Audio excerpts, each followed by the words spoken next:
만에 배달됩니다. 와우킥 N에서 만나요. 디멘전 투자자문 투자부문 송재경 대표와 함께 이야기 나눠보겠습니다. 대표님 어서 오세요. 네, 안녕하세요.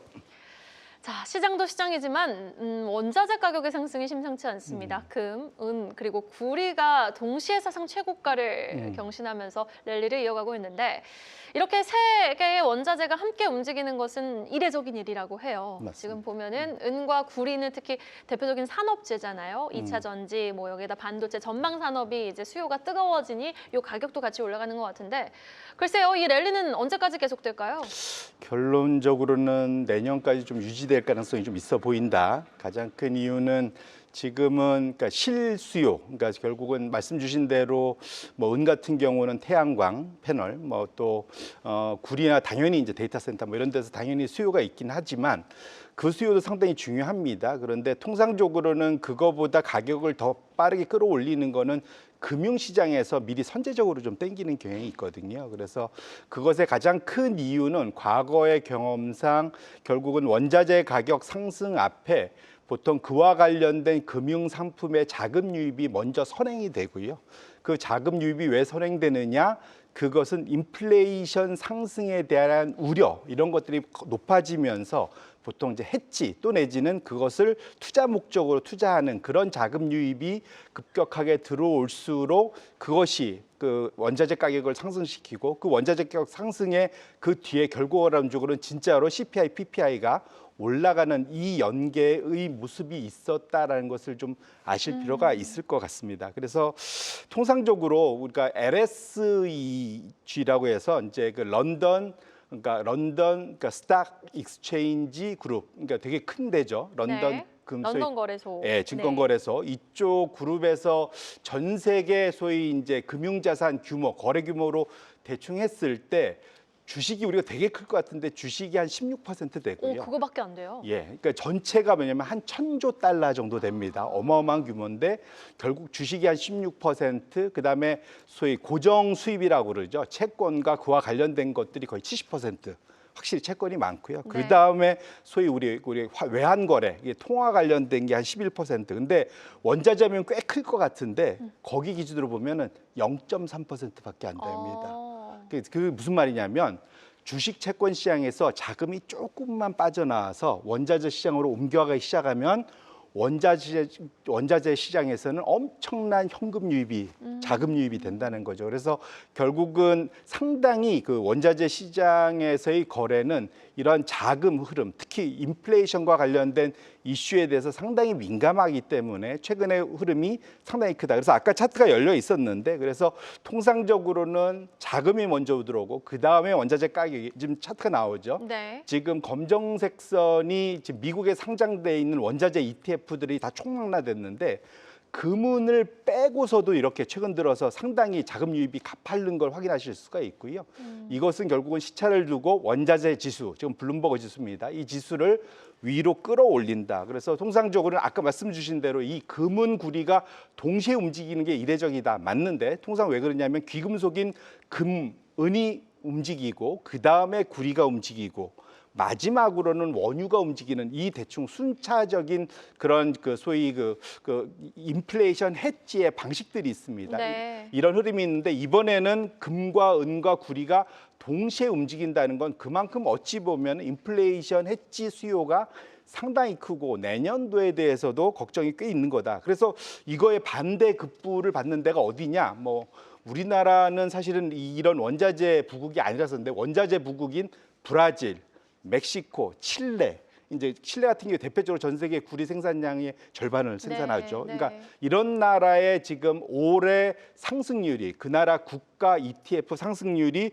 40~50%씩 올랐거든요. 와, 많이 올랐네요. 우리만큼은 아니지만 상당히 많이 올랐다는 측면에서는 지금 상황 자체는 원자재 시장의 화랑이 결국은 주식에도 영향을 미치고 있다. 이렇게 보셔야 될 것 같습니다. 네, 알겠습니다. 그렇다면은 구체적으로 어떤 영향을 주는지 우리가 또 알아봐야 될 것 같아요. 이렇게 금, 은, 구리까지 상승세를 지속하고 있는 가운데 뭐 AI 데이터 센터 하면은 딱 이제 구리가 떠올라요. 반도체에도 구리가 얼마나 많이 들어갑니까? 맞습니다. 닥터코퍼라고도 하잖아요. 네. 여기에다 은 같은 경우는 아까 말씀 주셨다시피 태양광 쪽에 또 패널로 많이 쓰이고 있는 상황인데 지금 IT 산업에는 어떤 영향을 줄지 좀 가장 먼저 궁금하거든요. 결론적으로는 결국은 이런 가격들이 실제로 우리가 실제로 그거를 원재료로 사와서 완제품을 만들어서 파는데 어떤 영향을 미치냐 우리가 더 관심이 많을 거잖아요. 네. 그래서 통상적으로는 일반적으로는 이게 반도체 이런 데 영향을 많이 미칠 것 같은데 반도체에 사실 구리나 금은이 들어가는 비중은 생각보다는 좀 소량입니다.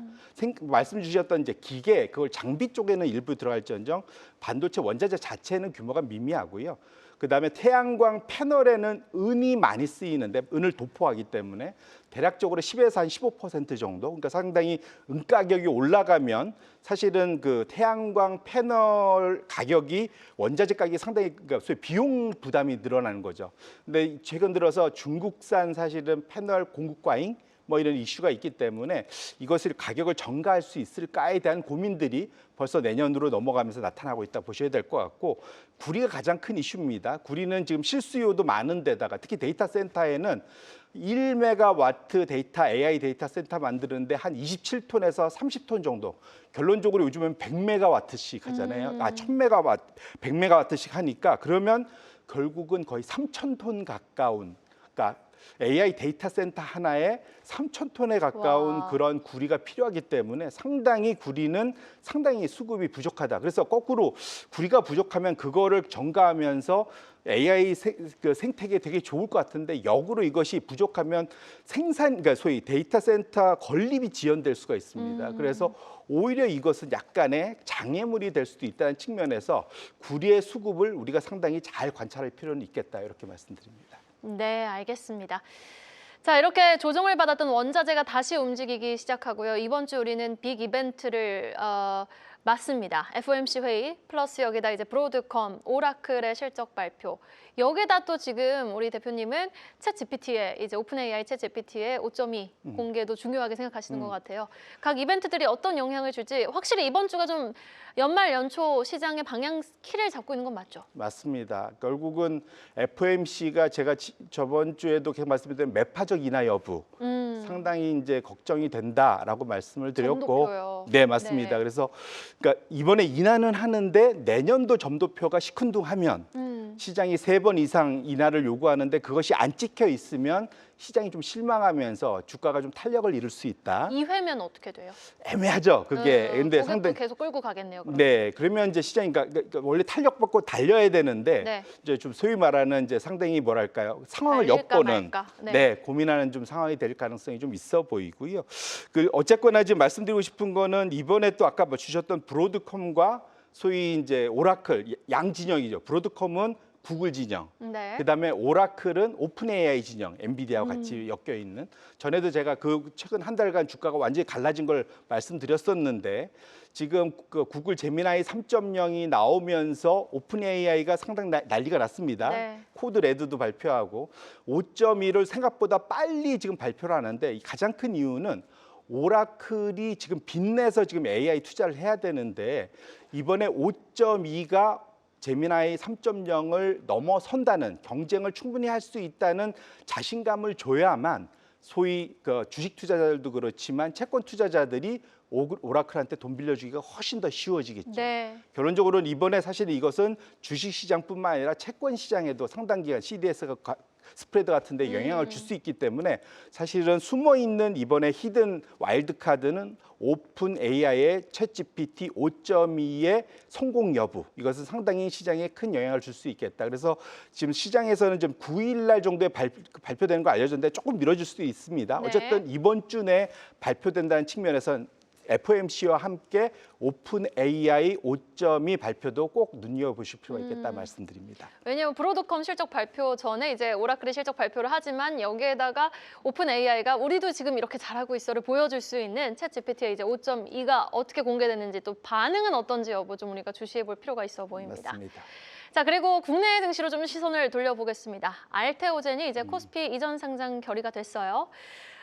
지금 대신에 에코프로에 이게 수급이 확 들어가더라고요. 패시브 성격의 자금이 유입이 되면서 알테오젠은 보합권에서 마무리가 됐고 이렇게 되면은 코스닥 자문위원도 하셨잖아요. 네네. 정부는 이제 팔을 걷어붙이고 코스닥 활성화 정책 좀 세부적으로 발표하겠다라고 말한 상황 속에서 이 코스닥 이전 상장을 잘 키워놓으면 이제 코스피로 간다라는 이 패러다임이 또 형성되는 것 같아서 어떻게 보셨습니까? 우리의 눈높이는 나스닥이죠. 네. 사실은 코스닥이 이름도 보시면은 나스닥을 사실은 배치마크해서 만든 이름이잖아요. 근데 안타깝게도 미국의 나스닥은 실제로 이제 기술주 중심의 전 세계 1등 시장이기 때문에 그것과 똑같이 동등하게 갔으면 좋겠으나 현실적으로 쉽지는 않고요. 우리나라 현실적으로 코넥스, 코스닥, 코스피로 결국 거기에 상장되는 기업의 규모, 산업의 안전성, 성장성 여부, 그다음에 재무 건전성 여부를 가지고 코넥스 같은 경우는 상당히 모험 자본, 그러니까 정말로 성장성도 높지만 어찌 보면 망할 수도 있는 기업들. 반면에 코스피 정도 들어가려고 하면은 상당히 좀 안정화돼 있고 투자를 좀 편안하게 할 수 있는 분야가 상대적으로 들어간다.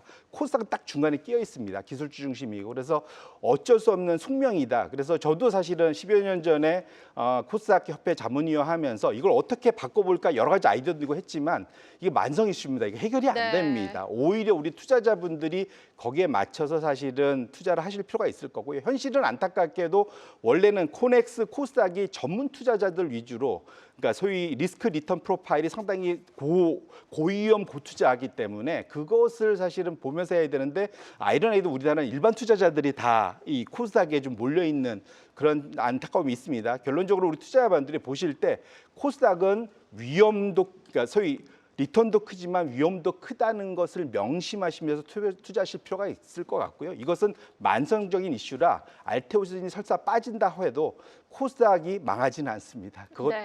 또 한 번 말씀드리고 싶습니다. 네, 알겠습니다. 여기까지 들어와 보겠습니다. 지금까지 디멘전 투자자문 투자부문 송재경 대표와 함께했습니다. 말씀 고맙습니다. 네, 고맙습니다. 계속해서 다양한 경제 이슈를 알고 싶다면 구독과 좋아요, 알림 설정 부탁드립니다. AI 캐스터 권미정이었습니다.